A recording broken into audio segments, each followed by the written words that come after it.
everybody. Good afternoon. Welcome. It's fantastic to see you all here for our first student concert of the new semester and a whole kind of new way of doing it. And real people, I mean, you were real people before, but you're in the room now, which is even more wonderful. So thank you, stages 1 and 2, for being here. So it's, as always, going to be a gorgeous concert with lovely music.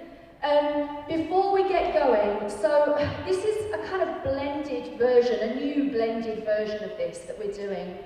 So you are encouraged, in fact, to log on to the Zoom with your devices if you are able to do that now, right? So if you're in the room with us now, you can also go onto that Zoom meeting, which should be in your announcement from Larry on your module page, your performance module page.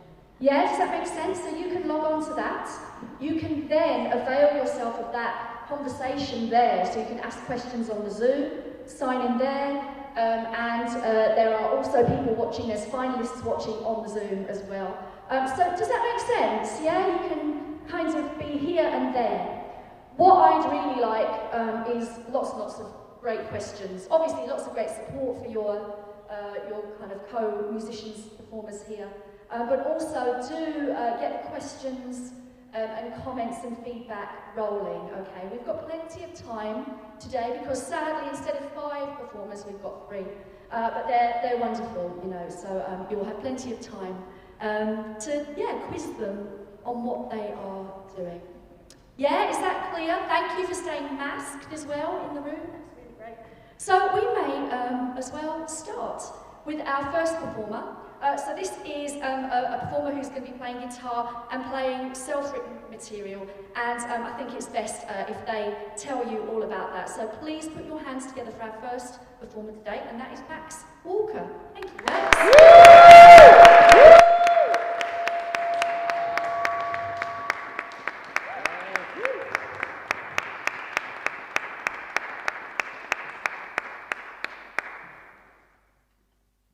Hello. I'm going to play 2 songs for you today. The first one was released on Spotify over the summer.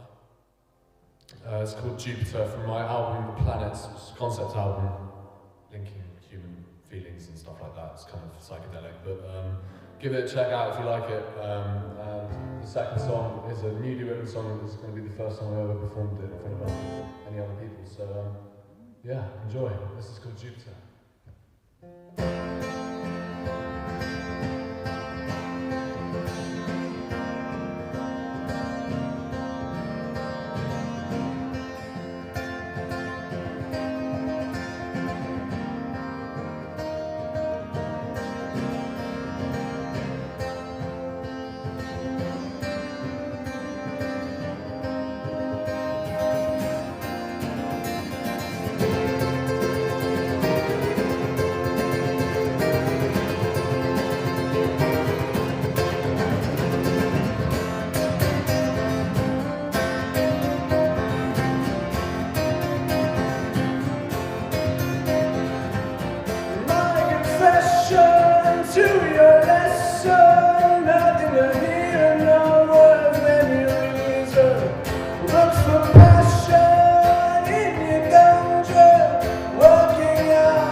sunrise, oh, the sun will rise and take your power.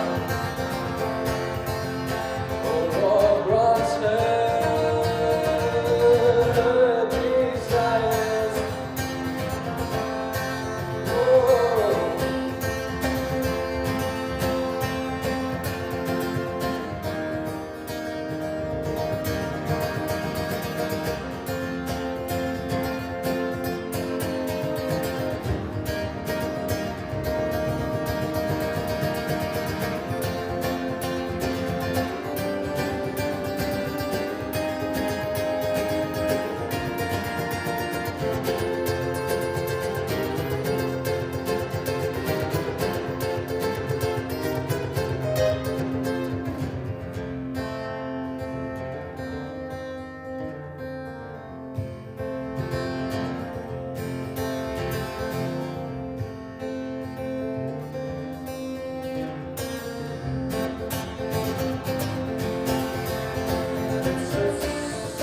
lifestyle to be admired.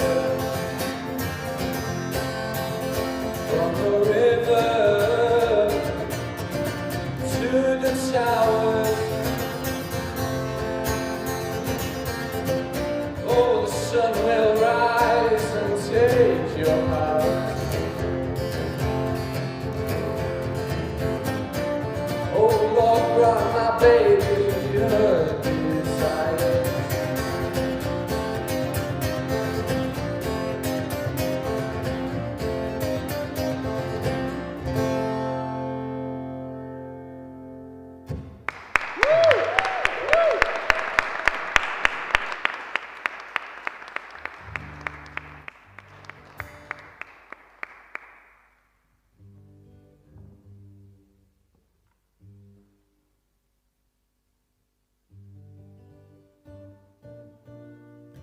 This is called Yellow Road, and it's the first time I've ever played it in front of anyone, so I hope you enjoy it.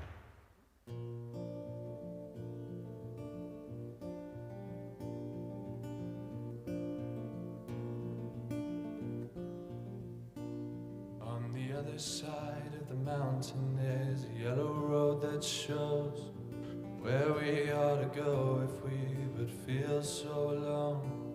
When we venture down that yellow path to glory or to shame, you will feel like you belong to the world from which you came.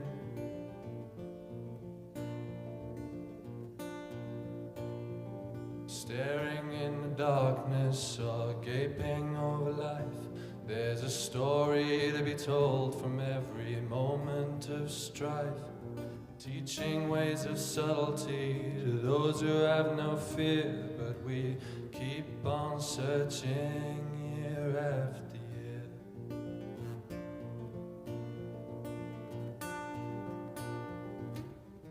Have you something to hide? Have you something to keep alive?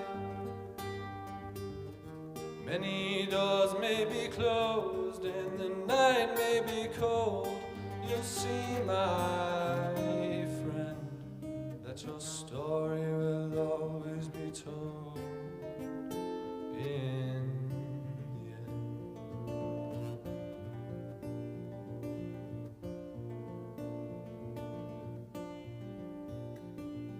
Change will come, my friend, to those who can see. When you walk the yellow road, forget about your greed.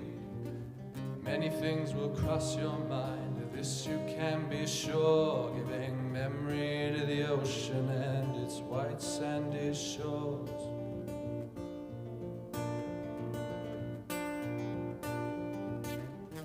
Have you something to hide? Have you something to keep alive?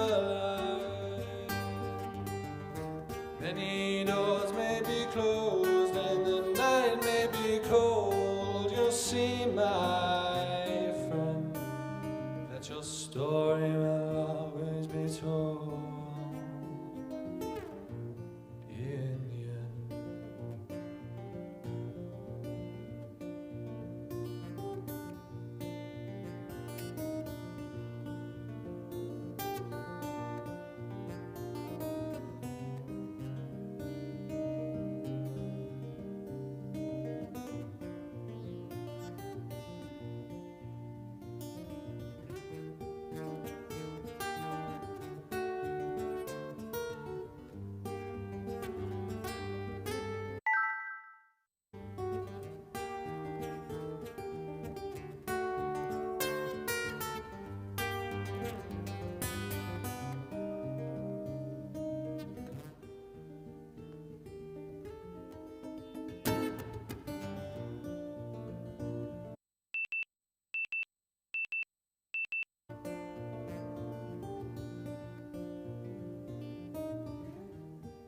you something to hide, have you something to keep alive.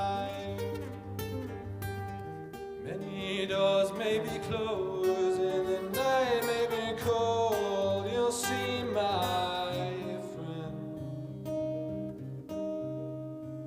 that your story will always be told.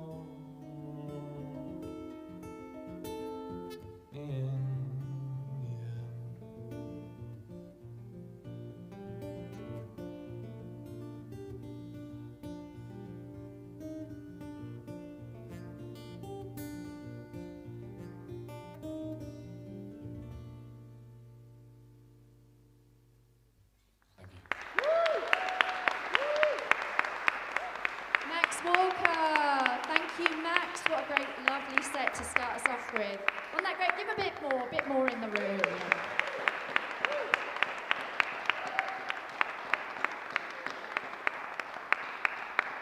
Super. That's just gorgeous. So we want to kind of chat a little bit about how you're going, and there's some great stuff coming up on the Zoom from the people in that room with some observations about how varied you managed to make the guitar, so you're using lots of different techniques there, so people are loving that. And there's already some questions which we'll come to. I'll kick off with a question though, and this is probably what I'll ask all of the performers, but live music in a room to a really attentive live audience of students, how does it feel? Is that unfamiliar still, or are you getting back into it, or? It's kind of weird because it doesn't happen very often anymore, but I had a good one gig in the summer and then one last term. This is my third gig. Wow. So, yeah. Wow, you've done so well. It's kind of weird, but it's getting more into the swing of it. Yeah, so that's kicking you off again. Have you got more to do? Like, are you able to get out there and get back into it? Yeah. So there are places in Newcastle that you can email. I'm in a couple of bands as well, so do stuff with that. So we get gigs. Right. It's fun playing with other people as well. So, yeah, of course, that's right. Yeah, but you enjoyed that? You enjoyed playing for the folks here? Always. Good on you. Lovely, and they were totally with you. So please come forward with your questions in the room. There's some in the Zoom as well. I might open it up. Actually, if you don't mind me, Steve, I know you had a question that was on the Zoom, but you're also in the room. Do you want me to ask it, or should we ask you for it from there? Who are your biggest influences, the songwriter and the guitarist? So who are your big, I'll just say that again, I can't share microphones really, it's not really done, is it? So I'll just amplify that for everyone, but yeah, influences as a songwriter, influences as a guitarist. For songwriting, Labi Sifri, big fan of him. Very beautiful songwriter, lyrics and music, and people like Bob Dylan for songwriting as well. Neil Young, who unfortunately has just taken all his music off Spotify, which is really annoying. And for guitar, Jimmy Page. Led Zeppelin, my favourite band, so Jimmy Page, huge influence on me, and Eric Clapton and all those sort of Brit blues people from the 60s. Yeah. Wonderful. That makes sense with the finger picking, like being completely effortlessly going to finger picking after the flat picking as well. It's really, that totally fits in. Lovely, thanks Steve. Was that what you expected? Is that kind of fit? That was great actually, with my sort of background. It was great to hear those artists being talked about. Yeah, absolutely. Very familiar. Very familiar. Thank you, Max. Questions from the room. Has anyone got something to say or ask? Yeah, I tell you what, I'll come close, you can tell me, and then I'll repeat. So, got one from here. Hiya. Perhaps it's a bit of a cheeky thing to ask, but do you write any of your music out into tablature? You heard that? No, I don't. No tablature? No, sorry. I can do if you want. I really liked that last song. I can't remember the name of it, but I was... It's Yellow Road. It will be on my composition project, like my finalist thing, which will be out on Spotify hopefully in the summer. So, brilliant. Yeah, lovely. That's quite often the way, isn't it? You don't write it until you need to pass it on, maybe. Yeah, or teach it. Yeah, lovely. Hello. Just say. What influenced you to write Yellow Road? Like, what part of you is that coming from? What's it about? It's about whatever you want it to be about, Jamie. I don't know. I think I literally just started playing. I tell you where that chord, the first chord, came from the song "That's the Way" by Led Zeppelin, which is sort of the beginning of the chorus that comes in with that big, because it's been playing the same riff, verse after verse after verse, and then it comes in with the chorus and it's a big chord. So that's where I got the chord from, and then I just took off a finger, and it actually became quite a nice little riff. So, and then I just sort of wrote down lyrics. I don't really know how I did it, Jamie. Yeah, but yeah, there you go. Yeah, I think that explains it really well. Anyone else got anything or chat about or ask? No? There was another one on Zoom which was about, a bit techie, but to do with the idea that because you did classical song at some point, you got classical voice, is that right? Yeah, I did, at some point. And then so, does that translate really obviously to the kind of singing you're doing? Like what we heard today, is it the same techniques? Are you conscious of it being different? Did you do the same warm-ups and all that kind of thing? No, or is it, I didn't actually do any warm-ups. I sort of just came and sang. I don't really notice. I think because I was a chorister at Canterbury, so I sort of got into the routine of just doing the same thing over and over and over again, and then sort of just, I think it's just the way I do it now. It just comes a bit, sort of like a second language. It's just sort of, muscle memory, yeah, it's all in exactly, there, yeah, it's all part of your background, but yeah. it comes out in that really interesting but way. I don't know necessarily whether I sing in the same way as if I was singing, Vaughan Williams or something. I think you should sing Vaughan Williams like that. I think it's what he would have wanted, let's be honest. Anything else for Max, or shall we, Any final things? No. Listen, thank you so much for opening up for us. One more time, Max Walker. Lovely. Next one. Fantastic, thank you. Well, while our next performers are getting in place, I forgot to tell you who I am, but I assumed that you maybe knew by now. So my name's Nancy, and I am the Deputy Head of Performance, and I teach on the folk, mainly on the kind of folk stream here, folk and traditional. And so often if Larry isn't here, it will be me, but lots of other staff members love to host and get involved with these concerts. So we're on to our second singer. Simon Lockyer is a baritone. He is going to be singing Sleep by Ivor Gurney and Der Wanderer by Franz Schubert. So please welcome Simon Lockyer. Woo!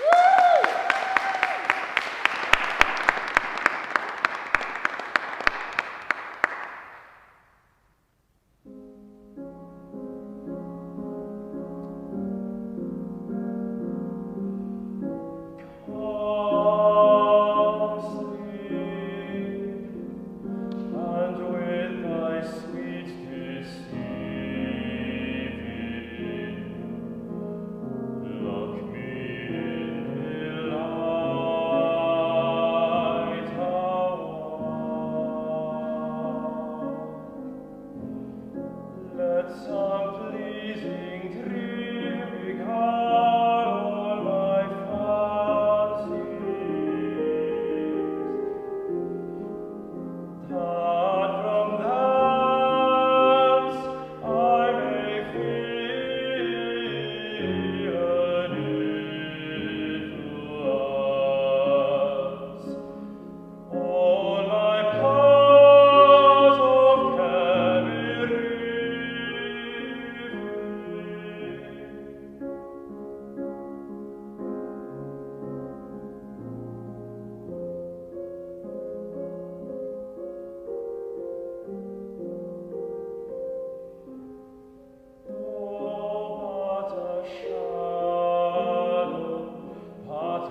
Lovely, thanks Simon. Yeah, brilliant. Do speak into the mic when we're talking so they can hear you out there in the world. And the first thing I'd like you to tell me is, because there was lots of comments, beautiful comments, really supportive, and really appreciated that, so we'll talk about them in a minute. But also talk about the synergy between the two musicians. So will you tell us who your pianist was? Yeah, so Daisy Sitlani, my good friend, was my accompanist, and Jacob Burtonshaw was page turner, a very underrated role that should never go unnoticed.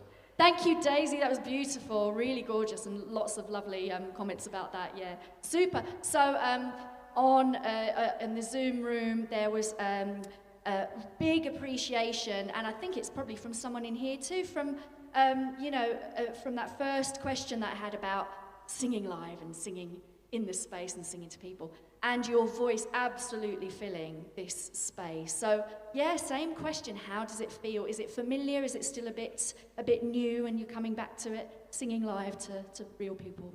Solo performance, yes. Solo performance I've not done a lot of at all ever really, apart from at university and when I did singing lessons when I was still in school. But I sing at the cathedral, so I do like regular singing there, but solo performance, yeah, it's still something I'm getting used to. Well, it really came across gorgeously, it worked for us. And there was discussion about your pronunciation and the language part of it. So presumably that's a big part of your practice. Can you tell us a bit about that and how that, like as a finalist, is that a big focus for kind of going forward to your final recital? Yeah, so obviously one of those was in German, so it's partly about getting the pronunciations right for the German. It's about knowing the translation, so with singing you should know what you're singing about. And obviously I'm not fluent in German, so I have to learn the translations best I can. And the English one, yeah, still just trying to convey the text and the meaning of it as well as you can. That was noted, like people really, really enjoyed that. Thank so. You. In the room, any questions? Or, yeah, here we have one. I was going to say, how do you develop control of your high range? Because I know at the end you hit a nice low note, and I know you can do low notes, but are there techniques and things you do to keep control of that high register of your male voice, which isn't necessarily as natural to singing? It helped that it was loud. Like I could belt it almost. So, you know, it's about, you know, body support, it's about, you know, it was a build up to it as well, it was nice and loud. When it's, you know, high and quiet, it's a very different ball game. I can't. But when it's like that, when it's high, when it's loud, I can do it. Not for a sustained period of time, but, you know, one or two like that, yeah, I can do. Lovely. And yeah, I mean, that final note is something else, isn't it? It's just... Yeah, I remember at the last concert I was also called a baritone, so I thought I'd remedy that I am more of a bass than a baritone. Yeah, why not? If you've got it, if you've got it. Super, thank you. Any other questions? We haven't had much from this area of the room of students, so any comments, feedback? There's no such thing as a daft question. And also, if you're a musician, you're going to get a load of daft questions anyway. So anything anyone would like to say? Back there? No? Oh, one thing. Anything. What he does next. What do you do next? What's happening next for you? So getting to the end of this final term and then I've got what? my final recital, whenever that is, in the summer term. And now, I didn't like what I do after my degree. Yeah, what's the plan? I want to do a law conversion. Hey. I don't want to be a musician. No. You'll still get stupid questions though, so Yes, you can't win. Interesting. Well, we hope we continue to hear your incredible voice though in the future. Thank you so much for a brilliant middle set there. Complete change of pace and totally dreamy and wonderful. So thank you, Simon. Give him a massive thank you there. Thank you. Stunning.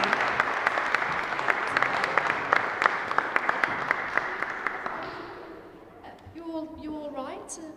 They're right. Our final performer is Nellie Parks. Now I know a little bit about the music that she's going to play.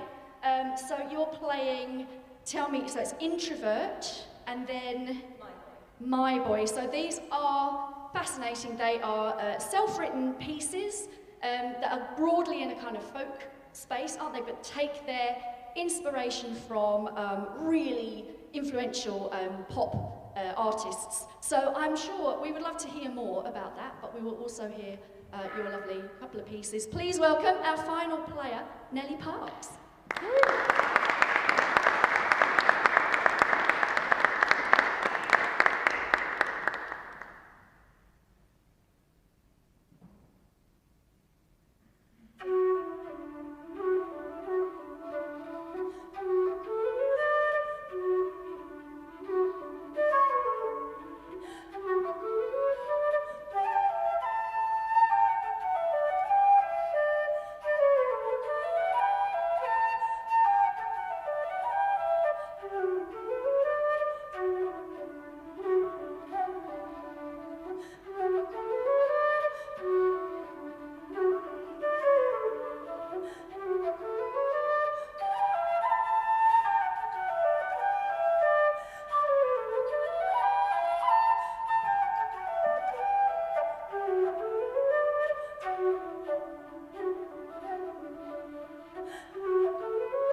Spins introvert, and kind of turned it into like a French Breton Anglais thing, and then the da-da in the upper bit into a mixed Lydian floaty thing.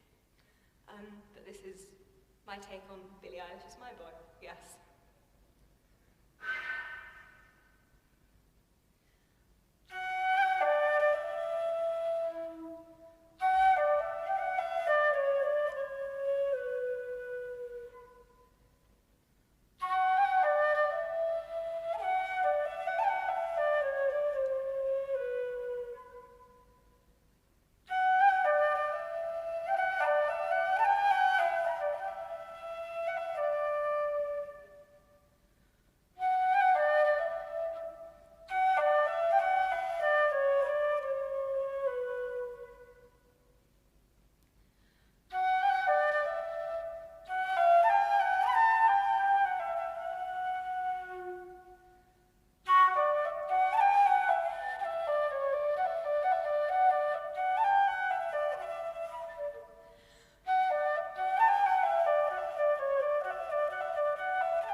Parked there. Thank you, Nelly, with my... Oh, my goodness, so lovely. One more round of applause for that haunting thing. Gorgeous stuff.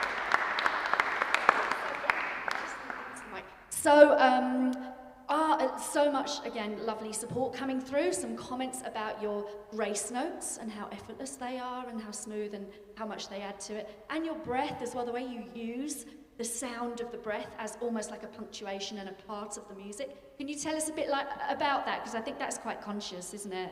Yeah, I don't know. Oh, thank you. I think I spent ages like hating my breath in my music, and like I'd take it out in like editing, and like so many flute players and wind players do that. But then like I listen to like Jean-Michel and people like that, and the way they like use their breath in the music and the way they keep it in really like consciously, I think it adds such a level of humanity. And it's like almost, it is an ornament in its own self, and it is like the life of the flute. That's how we make it sound, so why, I don't know. Yeah. Why not have it in there as part of the whole, the human sound. It's like the voice, isn't it? It's like a voice. And someone did ask as well, do you ever, there's quite a lyrical quality to what you're doing there, and we'll talk in a minute about how you even got that idea to take that source material from other genres and make it into that. But do you, someone asked if you write lyrics to that, do you ever, or do you think of like images, or like, where are you at with that? Is it a purely instrumental kind of story that you're telling? I think for me, yeah. I don't know, I've always found words a bit, like a lot, I think. Words are a lot. Words are a Words very are a lot. lot. And I think it's nice just to have a purely, like, I think music's very sensory and very tactile for me, and I quite like that. Yeah, wonderful. Right, let's go straight to the room. I bet there are some, well, for a start, I bet there are some woodwind players and some people who also like use breath in what they do, singers, etc. So please give me some questions and some comments for Nellie's piece. Anyone got anything they'd like to ask? Yeah, Max. It's an Irish flute. So yeah, it's kind of baroque, but then taken slightly, so it's, I think, more conical inside. But yeah. So the actual shape of it is different. I think ever so slightly. The mechanism inside is different as... Ever so slightly, I've noticed. But there might just be a maker thing, but I can definitely tell when I play a baroque flute and when I play an Irish flute. But yeah. Lovely, thank you. Anything else? Anyone else would like to say anything? Yeah.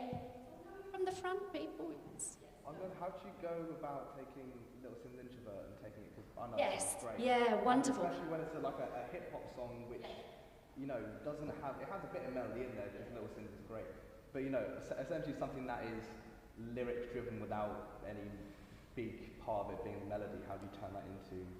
Well, that's all taken from like the orchestral instrumentation. Oh yeah. It's all taken from that. I can't. It just sounds nice, and I get like, it was like an earworm for a while, and then I started playing it on the flute, and I was like, wait, I can actually do something with this. What about the other piece? I mean, because you're saying, you know that piece, and that was an interesting way to take it. What about the other one? Did you recognise bits of that as well? Did you know where it was coming from when you heard it? Would you have known if you hadn't been told that it was coming from those sources? You recognised it? So what do we think about what Nellie did with that? Yeah, what was your idea for the second one? Just the introduction, the vocalised without the lyrics bit that she sings. It was very nice. It was an earworm for a very long time, and I thought I was singing it quite a lot, and then I was like, why don't I felt like there was such a disconnect between the pieces that I wrote. I wrote a lot of very Irish jigs in minor keys. Now, wrong with that. I was stuck on that for quite a while, and I don't know, it just kind of came a little bit naturally, and it felt like a really nice, connecting piece between the music that I enjoy creating and the music that I enjoy listening to. Very well put. There was a question about your rhythm and your rhythmic approach, because some of that is quite free as well, and then there's a very obvious beat in places. Are you conscious of doing that? Is that part of your sort of composition plan? And where does that come from? Or do you just feel it, or are there players that influence you that do that? Yeah, so my flute teacher, Sam Partridge, very good at that, is great. I think I can put a lot of that down to him. And fully dissecting what beats are in a non-Western musical notation way, in more of a grid. And that was very helpful. And fascinating, so there's a different way of looking at it, kind literally. of. Yeah, and that really helped me. But people like Jean-Michel Vaillant, Michael McGoldrick, very good at that. Brian Finnegan. All amazing. I guess if you've got traditions and players where you do have what you'd call that rubato way of playing, that is part of it, that you kind of dip into that. Yeah. Oh, it really comes across beautifully. Any more things, or shall we have one more question for Nellie? One more from the room, or anything from the Zoom? No? So the final thing, really, again, same as all of them. First time back playing, is it, in a kind of live situation with people? Yeah. And how does that feel? It's a bit weird, but it's been okay. It was slightly weird that you were all on one side. Yeah, I know. We could colonise the other side next time, maybe. But no, it was... One more massive round of applause for Nellie Parks. What a great set. Thank you so much.